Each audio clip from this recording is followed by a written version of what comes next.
চলুন ফিরে যাই আমাদের আজকের অতিথি লেখক ও নাট্যকার পলাশ মাহবুবের কাছে। আবারও ফিরে এলাম আপনার কাছে এবং শুরুতে যেটি বলছিলাম যে অমর 21-এ বইমেলা শুরু হয়ে গেছে, মাত্র 3টি দিন গেছে, আজকে 4র্থ দিন। তো সবকিছু মিলে পাঠকদের সাড়া পাচ্ছে না কেমন? আমাদের কিন্তু সবসময় বইমেলা নিয়ে প্রত্যাশা খুব অনেক বেশি থাকে, সবসময় যে পূরণ হয় তা না, কিন্তু অনেক সময় আবার পূরণ হয়ও। এবারও ঠিক তাই যে বইমেলা নিয়ে আমাদের অনেক প্রত্যাশা আছে এবং আমরা আশা করছি একটি নতুন পরিস্থিতিতে এবারের বইমেলাও একটা নতুন কিছু নিয়ে আসবে আমাদের সবার জন্য। সত্যিকার অর্থে পরিস্থিতির অনেক কিছু পাল্টে গেছে, মানুষের চাওয়া পাওয়ার পরিবর্তন এসেছে, যারা আয়োজক তাদের মধ্যেও বেশ বড় রকমের একটা রদবদল হয়েছে। সব কিছু মিলিয়ে নতুন পরিস্থিতিতে বইমেলায় নতুন কি কি আছে? আমাদের আরও কিছুদিন যেতে হবে বুঝতে আসলেই কিছু পরিবর্তন হয়েছে কিনা। এটা আমাদের ভাষা আন্দোলন একটা ঐতিহাসিক ব্যাপার আছে, সো এটাকে আপনি একেবারে খোলনলচে বদলে ফেলতে পারবেন না।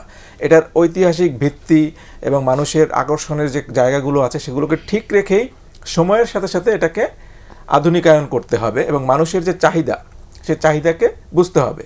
তার মানে এই না যে আমরা একেবারে বইমেলাকে এলোমেলো করে ফেলবো, সেটা আমি অন্তত চাই না। যে এটার যে মূল স্ট্রাকচার আছে সেটা ঠিক থাকবে, কিন্তু সময় এবং বাস্তবতা যেটা প্রত্যাশা করে বা যেটা হওয়া উচিত সেভাবেই পরিবর্তন হতে হবে। এবং ধরেন কিছু বিষয় থাকে যে অনেক দিন ধরে এগুলো নিয়ে আমরা কথা বলছি, যেমন ধুলো বইমেলার এতে থেকে এটা খুব একটা আমরা মানে পরিত্রাণ পাচ্ছি না। সো এটা কি খুব কঠিন ব্যাপার কিনা আমি অন্তত বুঝতে পারি না যে এটা কেন হয়, এটা কি নিয়ন্ত্রণ করা যায় না কিনা। সো এটাও কিন্তু একটা বড় ব্যাপার। অনেকে আমি আমার দেখেছি যারা ধরেন এই যে ডাস্টের অ্যালার্জি আছে তারা বইমেলায় যেতে পারে না বা খুব ভয় পায়। তাছাড়া এটা তো বিরক্তিকর ব্যাপারও। এবং আমরা যারা গণমাধ্যমে কাজ করি, আমাদের তো বাংলাদেশের সবগুলো চ্যানেল কিন্তু ওখানে কাজ করে, যারা সাংবাদিকরা কাজ করে বা অনেক উপস্থাপককে কাজ করতে হয়, তাদেরও আসলে সারাদিন কাজ করা, প্রতিদিন কাজ করতে যাওয়াটা একটা সময় অনেক কষ্টের ব্যাপার। ওটাই আমি বলছি যে পরিবর্তনের কথা আপনি বললেন, তো সো এটা দিয়ে শুরু করি না। পরিবর্তন যাকে অনেক বিশাল কিছু করতে হবে হলে ভালো, কিন্তু এই যে আমাদের অনেক আগে থেকে যেসব পরিবর্তনের ব্যাপার আছে, আমি একটা উদাহরণ দিলাম আর কি। সো এই ভালো বিষয় এবং আমরা কোনো ব্যক্তি স্বার্থ বা হীন স্বার্থে যেন কোনো পরিবর্তন না হয় সেটা একটা প্রত্যাশা থাকবে আর কি, যেটা হবে সবার জন্যই হবে পরিবর্তনটা। ভবিষ্যতের দিকে যদি আমরা চিন্তা করি তো আমরা তো আসলে ঠিকভাবে প্রস্তুত হতে পারছি বলে আমার কাছে মনে হয় না। তো মানুষের যে ফান্ডামেন্টাল রাইটস, এই জায়গাগুলো আমার কাছে মনে হয় যেগুলো নিশ্চিত হওয়া দরকার। আমরা ট্যাক্স দিতে চাই এবং ট্যাক্স দেই, তো সেটার বিপরীতে তো মানুষের কিছু অধিকারও তৈরি হয় বা একটা সুবিধা তো পেতে হবে। সো তাতে মানুষ উৎসাহিত হবে। সো আমি এই ট্যাক্সের কথা কেন বলছি, যে এখন আমি এটা নিয়ে কাজ করছি আর কি, কাজ করেছি কিছুদিন আগে, শেষ করেছি আমার নিজের ব্যক্তিগত। আমি চিন্তা করি যে আমি যে ট্যাক্স দিচ্ছি, সো বিভিন্ন দেশে কিন্তু যারা ভালো ট্যাক্স দেয় বা তাদেরকে কিন্তু নানা রকমভাবে উৎসাহিত করা হয়। সো আমাদের দেশে দেখলাম যে এটা আসলে খুব একটা উৎসাহের জায়গা, বা এটা যারা নিয়মিত ট্যাক্স দেয় তাদেরকে প্রণোদনা বলছি, তারা তো টাকা ফেরত চাচ্ছে না, কিন্তু কিছু তো ফ্যাসিলিটিস আছে যেগুলো দিতে পারে। ধরেন বিমানবন্দর আপনাকে লাইনে দাঁড়াতে হবে না, কথার কথা।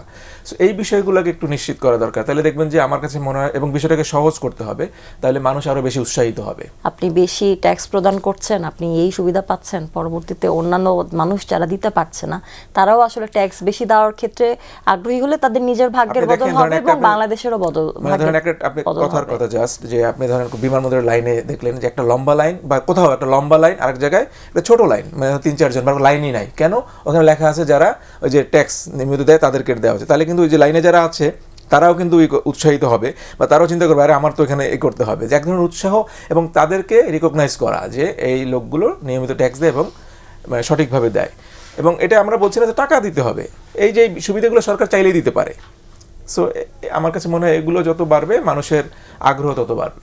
আপনার সাথে এইটুকু কথা বলে দুটো চাওয়া পেলাম, আর কথা বলার অনেক চাপ হবে। এতগুলো চাওয়া নিয়ে যখন আছেন, এই চাওয়া একটা বই লিখছেন না কেন? না, চাওয়া নিয়ে আসলে বিষয়টা হয় কি, কোনো চাওয়াই কিন্তু দেখেন এইগুলো কিন্তু এই একটা দেশের স্বাধীনতার এই 50 বছর বা 55-54 বছর পরে এসে এটা চাওয়ার কথা না, এটা হয়ে যাওয়ার কথা। এই যে আমরা এখন এগুলোর কথা বলছি, এগুলো আমরা অনেক পুরনো আলাপ আমাদেরকে এখনও করতে হচ্ছে। এটা একটা দুর্ভাগ্যজনক ব্যাপার যে এই যে আমরা যে ফান্ডামেন্টাল রাইটস বা এই ছোটো ছোটো বিষয়ের কথা বলছি, এগুলো বহু আগেই নিশ্চিত হয়ে যাওয়ার কথা ছিল, কিন্তু দুর্ভাগ্যজনকভাবে আমাদের এখানে সেটা হয়নি। যে কারণে এত বছর পরে এসেও, আপনি ধরেন একটা লোকের বয়স 50 বছর হয়ে গেছে, তখন যদি আমরা মেট্রিকের পরীক্ষা নিয়ে কথা বলি তাহলে তো হলো না, সেটা তো তার 18 বছর বা 16 বছরে শেষ করে আসার কথা ছিল, তাই না? সো আমাদের দুর্ভাগ্য হচ্ছে যে আমরা যেটা অনেক আগেই সমাধান হয়ে যাওয়ার কথা ছিল সেগুলোকে নিয়ে আমাদের এখনো কথা বলতে হচ্ছে। সো এটা আমরা দুর্ভাগ্যজনক আর কি। এই আলোচনা না করাটা মানে আমাদের জন্য খুবই কি বলবো আর কি, যে এটা আলোচনা করছি আমরা নিরুপায় হয়ে আর কি। আচ্ছা, আমরা তাহলে ভালো আলোচনার উপায় খুঁজে বের করি, বরং আমরা আপনার লেখালেখির দিকে একটু যাই। এবছর কি কি বই এসেছে? 3টি বই চলে এসেছে ইতিমধ্যে, আর একটি হয়তো আসবে মাঝামাঝি। একটি হচ্ছে কিশোর উপন্যাস, তার মানে কিশোরদের জন্য, শিশু এবং কিশোরদের জন্য লিখেছি। এটি হচ্ছে আমার একটি সিরিজ আছে, অ্যাডভেঞ্চার সিরিজ, সেটার নাম হচ্ছে লজিক লাবু। এটার 7ম উপন্যাস, 13 নাম্বার তুলকালাম, এটা হচ্ছে বইয়ের নাম। 13 নম্বর তুলকালাম, তুলকালাম 7ম বই। 7ম বই, মানে এর আগে 12টা তুলকালাম হয়ে গেছে, এটা 13 নাম্বার আর কি। সো সবগুলো দিয়ে যে আলাদা আলাদা বই হচ্ছে নট দ্যাট, কিন্তু উপন্যাসের কোনো না কোনো জায়গাগুলো আছে আর কি। সো এটা হচ্ছে নাম্বার 13, আনলাকি 13। তো বইয়ের নাম হচ্ছে 13 নম্বর তুলকালাম। আরেকটা হচ্ছে গত বছর থেকে আমার একটা বই মানে প্রথম প্রকাশিত হয়েছে, সেটার নাম হচ্ছে পমার বচন। এটা বেশ আলোচিত একটি বই, গত মেলায় ব্যাপক সাড়া ফেলেছিল বইটি। ওইটারই দ্বিতীয় খণ্ড আসবে, পমার বচন 2। হ্যাঁ, এর একটা বচন, মানে যারা আমি বেসিক্যালি সোশ্যাল মিডিয়া, ফেসবুকের বেশি লেখা হয়, সেখান থেকেই আর কি বইগুলো হয় আর কি। তো 2 নম্বর বই আসবে এবছর। আর একটা হচ্ছে আমার একটা, আমি অনেক দিন ধরে লিখি প্রেমানুকাব্য, প্রেমের ছোট ছোট শের টাইপের। হ্যাঁ, তো ওইটার 3 নম্বর বই, আগে 2টো বেরিয়েছে, 3 নম্বর বই, এটা হচ্ছে প্রেমানুকাব্য 3। সো এই 3টি বই আসবে, 3টে আসবে পাঞ্জেরি পাবলিকেশনস থেকে। সো বড়দের জন্য 2টো, আর কিশোর এবং শিশুদের জন্য 1টি। আপনার যে পমার বচনটা আছে সেটা আমার পড়ার সৌভাগ্য হয়েছে, আমি দেখেছি গত বছর, কিনেছিও। এবং এই আদলের বই বাংলাদেশে খুব বেশি হয়নি, বলা যায় একেবারেই নতুন। আমি জানি না, আমার জানাই ভুল থাকতে পারে। এর আগে আমরা দন্তস্বর রওশনের একটা বই পেয়েছিলাম, ভালোবাসার অনুকাব্য, খুব সম্ভবত নাম ছিল।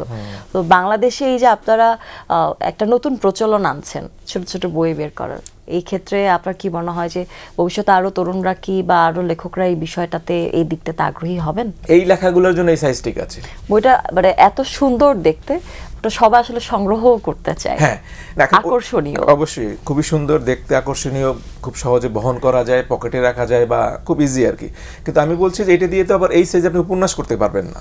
তা তো অবশ্যই। সো এটা এই ক্যাটাগরির, বা যেমন এই ছোট ছোট অনুকাব্য, পমার বচন, এগুলোর জন্য খুবই পারফেক্ট। এবং আমি বলি যে এই বইয়ে যে ব্যাপক সাড়া ফেলছে, যে এটা ধরেন 10 এডিশন, 12 এডিশন হয়ে যাচ্ছে। আপনি ভালোবাসার অনুকাব্যের কথা বলেন, এটা তো প্রথম বছর বেরিয়েছে, দ্বিতীয় বছর পমার বচন এসেছে। হ্যাঁ, সো আমার কাছে আমার কেন যেন মনে হয় যে এই বইটার এত ব্যাপক সাড়া ফেলার ক্ষেত্রে সাইজও একটা ব্যাপার। হ্যাঁ, এটাও এক ধরনের আকর্ষণের জায়গা তৈরি করেছে। আপনি ধরেন, আমরা বলি না যে আগে তো মোরগ ইম্পর্টেন্ট আর কি, যে আপনার প্যাকেটটা কি করা, মানে একটা ভালো জিনিসের প্যাকেটটাও ভালো হইতে হয়। হ্যাঁ, নাহলে তো, কারণ ওইটা তো মানুষের ফার্স্ট ইমপ্রেশন তো ওটা দেখেই হয়। সো আমার কাছে মনে হয় যে পমার বচন, বা আপনি আরও, এখন তো আরও কয়েকটা বই বেরিয়ে গেছে, এই সাইজটা একটা ভূমিকা রেখেছে। এবং এটার ক্রেডিট কিন্তু আমাদের না, এটা একেবারে প্রকাশনীর, তাদেরই আইডিয়া। তারা আমার কাছে অ্যাপ্রোচ করেছে। প্রথমবার আমি দিতে পারিনি, দ্বিতীয়বার মানে পমার বচন দিয়ে শুরু করলাম। এবার যেমন দেখেন আরও 2টা হচ্ছে, মানে আমারই 2টা হয়ে যাচ্ছে। কারণ প্রকাশনীয় তো নিশ্চয়ই দেখে যে এই তাদের রেসপন্স ভালো, বইগুলো না টুপ করে নিয়ে মানুষকে সুন্দর করে এবং এটা গিফট করে মার্কেটিং ফেলা টার্ম বলি যায়। আপনাকে। আমাদের দেশে বইয়ের ক্ষেত্রে যেটা একটা বড় সমস্যা হয় কি, বইমেলার পরে বইয়ের আর কোনো হদিস থাকে না। আমাদের বইয়ের বাজারটা টোটালি হচ্ছে বইমেলা কেন্দ্রিক। এই পমার বচন দিয়ে আমার ধরেন প্রায় 60-র উপরে বই হয়ে গেছে। এই ফার্স্ট হচ্ছে পমার বচন দিয়ে আমি দেখলাম যে আমার বই পুরো বছর জুড়ে হচ্ছে। এবং আপনি দেখেন বাংলাদেশের যত এই বড় বড় বুক শপ আছে, আপনি ধরেন বেঙ্গল বই বলি, তারপরে এই যে পাঞ্জেরির পিবিএস আছে, তারপরে আরও অনেক বই আছে, সবগুলোতে কিন্তু আপনি দেখবেন যে একদম যে ওদের যে ক্যাশ কাউন্টারের সামনে এই বইগুলো আছে সবগুলোর। এবং তারা এখন প্ল্যান করছে যে সুপার শপগুলোতে এগুলো নিয়ে যাওয়া, ক্যাশ কাউন্টারের সামনে ছোটো ছোটো বই যেহেতু রাখতেও অসুবিধা। সো এই যে মার্কেটিংটা, আমাদের দেশে কিন্তু বইয়ের এভাবে মার্কেটিং হয় না। কিন্তু বইও তো একটি প্রোডাক্ট, সব কিছুর পরে বই একটি সৃজনশীল প্রোডাক্ট, অবশ্যই, তাই না? সো বইকে তো বিক্রি হতে হবে, লেখককেও খেতে হবে, প্রকাশককেও চলতে হবে। সো কিন্তু বইয়ের ওভাবে মার্কেটিং নেই। হ্যাঁ, সো আমার কাছে মনে হয় যে এই যে প্রক্রিয়াটা পাঞ্জেরি শুরু করেছে, এটি আসলে খুবই, মানে আমার এটা অনেক আগেই হওয়া উচিত ছিল, কিন্তু অবশ্যই তারা শুরু করেছে এবং তার রেসপন্সও তারা পাচ্ছে, মানুষ বই কিনছে। পমার বচনের অনেক পেজ কিন্তু ভাইরাল হয়েছে। আমি একটা বলতে পারি যে মানুষের মধ্যে অহংকার বোধ, মানে আপনার মানে প্রমোশনটা ছিল, আপনার মধ্যে যদি অহংকার বোধ চলে আসে, তাহলে পকেট থেকে ন্যাশনাল আইডি কার্ডটা বের করে ওটার ছবি দেখবেন, অহংকার বোধ কমে যাবে। কিন্তু বিষয় যেটা হচ্ছে যে এই যে প্রোডাকশন, এসব তো প্রকাশকের দায়িত্ব। এখন প্রকাশক বলবে ভাই আমি কি চাই, একটা ভালো প্রোডাকশন চাই, সেই অনুযায়ী প্রকাশক যখন মানে প্রোডাকশনটা করবে, তারপর তো সে একটা প্রাইস সেট করে। তো তো কাগজের দাম বাড়ছে, সব কিছুর বাড়ছে, জীবনমানের খরচ বাড়ছে, তার মানে যিনি প্রুফ দেখে তার বেতন বাড়ছে, যিনি ছাপার সাথে ব্যস্ত আছেন তার খরচ বাড়ছে। তো সব কিছু বাড়লে প্রকাশকের তো আসলে কিছু করার থাকে না। কিন্তু বিষয়টা হচ্ছে প্রকাশক আবার মানে দাম বাড়ানোটা রিজনেবল কিনা সেটা হচ্ছে ইম্পর্টেন্ট। যে আপনি আছে ঠিক আছে 10 টাকা বাড়ানোর দরকার, সেখানে আপনি 50 টাকা বাড়াচ্ছেন কিনা বা 100 টাকা বাড়াচ্ছেন কিনা সেটা খুব ইম্পর্টেন্ট। কিন্তু প্রতি বছরই তো আপনার এই যে খরচ, সব কিছুর খরচই তো বাড়ে। সো একটা পার্সেন্টেজ তো বইয়ের ক্ষেত্রেও বাড়বে, কিন্তু সেটা অবশ্যই বইয়ে যেহেতু আমাদের দেশে পাঠক কম, বিক্রি কম, ওইটাকে আসলে ওই জিনিসটা মাথায় রেখে এটার প্রাইস সেট করা উচিত। একটু লজিক লাবুর দিকে যাই। লজিক লাবু আপনার খুবই জনপ্রিয় একটি ক্যারেক্টার এবং লজিক লাবুর ব্যাক টু ব্যাক 6টা বোধ হয় গল্প এটা সপ্তম উপন্যাস। সপ্তমবারের মতো প্রকাশিত হচ্ছে। সব থেকে বেশি সাড়া কাদের কাছ থেকে পান? কিশোরদের উপন্যাস, কিশোর না কিশোরী, কাদের কাছ থেকে বেশি? কিশোর পাঠকদেরই তো, তাদের জন্যই লেখা এবং তাদের কাছ থেকে সারাটা আসে। এবং ওই যে আমি বললাম যে একটা ধরেন এটার যদি এক ধরনের গ্রহণযোগ্যতা তৈরি না হতো তাহলে তো সপ্তম উপন্যাসটা আসতো না। মানে সবকিছুর পেছনে তো একটা মানে একটা সাকসেস বা বাণিজ্য রিলেটেড, প্রকাশক তো না হলে বই এটা সে আগ্রহী হবে না। হ্যাঁ, তো এটার মানে লজিক লাবুর আগে আমার আরেকটা সিরিজ ছিল, সেটা টোটো কোম্পানি, সেটারও 7টা উপন্যাস বেরিয়েছিল। তার মানে কি লজিক লাবু সপ্তমেই শেষ হচ্ছে? না, শেষ হচ্ছে মনে হয় না। এটা একটু কারণ প্রকাশক বা পাঠকদের একটা আগ্রহ আছে এবং আমি মনে করছি যে ধরেন আমার যেহেতু কিশোর উপন্যাস এর এক ধরনের চাহিদা আছে, হ্যাঁ, এবং আমি নিজেও এটা লিখতে এক ধরনের স্বাচ্ছন্দ্য বোধ করি, ভালো লাগার মানে ধরেন থাকে না যে অনেকের অনেক দিকে আগ্রহটা একটু বেশি দেখায়। আমি সবার জন্যই লিখি, কিন্তু কিশোর উপন্যাসের প্রতি সামহাও আমার একটু নিজেরই আগ্রহ একটু বেশি অন্যান্য বিষয়ের চেয়েও। এটার জন্য আমাদের শুভকামনা থাকবে। একদমই শেষ পর্যায়ে চলে এসেছে। সবশেষে আপনার ভবিষ্যৎ পরিকল্পনা এক্স্যাক্টলি জানতে চাইবো না, একটা স্পেসিফিক ইনফরমেশন চাই। সেটা হচ্ছে যে লেখালেখি করছেন, নাটকও লিখছেন, এত দিক সামলাচ্ছেন, অভিনয়কে আসবেন কিনা? এই প্রশ্ন জন্য আমি মোটেও প্রস্তুত না আর কি। মানে আপনার কেন মনে হচ্ছে অভিনয়ের ব্যাপারটা? অনেকেই লিখতে লিখতে নায়ক হয়ে যায় সেই গল্পের। না, আমি লিখছি তো ধরেন আমার নাটক প্রথম প্রকাশিত হয়েছে প্রচারিত হয়েছে হলো 2007-এ, আজকে 2025, 18 বছর হয়ে গেছে। এতদিনে যেহেতু হয়নি, সো আমার কাছে মনে হয় ওই সময়ও আমি পার হয়ে এসেছি। আর যেহেতু এখন আর মনে হয় না। যেহেতু বইমেলা চলছে, নাটকটাকে একপাশে রেখে আমরা বইমেলাতে আবারও ফিরি। আপনার জন্য অনেক অনেক শুভকামনা থাকবে। সবকিছু সুন্দর হোক, বইমেলায় যে প্রত্যাশা নিয়ে শুরু হয়েছে সেই প্রত্যাশাগুলো পূর্ণতা পাক। আপনাকেও ধন্যবাদ এবং আপনার মতো আমিও বলতে চাই যে আমরা আশা করছি এবারের বইমেলা একটা মানে খুবই সফল এবং মানে সবকিছু মিলিয়ে একটা পরিপূর্ণ বইমেলা হিসেবে শেষ হবে, এটাই আমাদের প্রত্যাশা। প্রিয় দর্শক, এতক্ষণ কথা হচ্ছিল অতিথির সঙ্গে। এবার সময় হলো বিদায় নেবার। আমাদের অনুষ্ঠান সম্পর্কে আপনার যে কোনো মতামত পরামর্শ জানাতে লিখুন এই ঠিকানায়। প্রযোজক দিন প্রতিদিন, Bangla vision, Noor tower, 110 Biruttam CR Dutta road, Dhaka 1205। Phone 96320303 থেকে 4। আমাদের ইমেল অ্যাড্রেস dinprotidin@banglavision.tv। চীনা দার্শনিক কনফুসিয়াসের একটি উক্তি বলে বিদায় নেব আজ। তিনি বলেছেন, আপনি কি জানেন আর কি জানেন না সেটা জানাই হলো জ্ঞান। প্রিয় দর্শক, সবাই ভালো থাকুন, সুস্থ ও সুন্দর থাকুন। আচ্ছা, একটা দিন সবার জন্য শুভ ও কল্যাণময় হোক।